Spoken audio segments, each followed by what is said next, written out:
When the Brookstone Meadows Homeowners Association decided to improve the neighborhood's drainage system, they thought filling a small creek behind several homes with concrete would solve their flooding issues. Instead, they created a disaster, and the man whose land they altered is now at the center of a legal storm.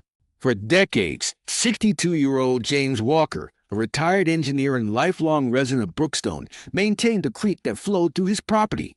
The natural stream not only drained runoff from nearby yards, but also helped prevent flooding in the lower parts of the subdivision. That creek's been running since before most of these homes were built, Walker said. It's not just my backyard, it's part of the area's natural drainage. But last spring, without warning, the HOA sent a work crew to seal off the creek, citing aesthetic improvements and pest control concerns. They poured tons of concrete into the stream bed, effectively blocking the natural flow of water. Within weeks, rainstorms turned the once dry lawns of Brookstone Meadows into soggy marshes. Basements began flooding. Yards became unusable, and mosquito infestations exploded. "It's like living in a swamp now," said neighbor Karen Douglas. "We thought the HOA knew what they were doing. Turns out they destroyed our drainage system." Walker says he tried to stop the project before it began. "I told them this was illegal, that they were tampering with a natural waterway," he recalled. "They told me it wasn't my concern." It was, in fact, very much his concern. The creek sits entirely within his property boundaries.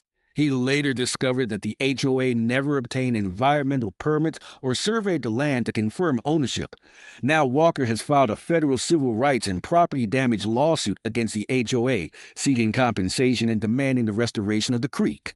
His attorney, Lisa Monroe, argues that the association's actions were not only negligent, but racially motivated. Mr. Walker's property was targeted and altered without notice or consent, Monroe stated. Had this been any other homeowner, the board wouldn't have dared to touch that land. Meanwhile, the rest of the neighborhood is facing the consequences. Engineers estimate that reversing the damage could cost over $700,000. Local authorities have issued citations for illegal environmental modification and improper waste disposal. As for Walker, he says he takes no pleasure in watching the HOA's blunder backfire. "All they had to do was leave nature alone," he said. Now their homes are sitting in the mess they created, literally,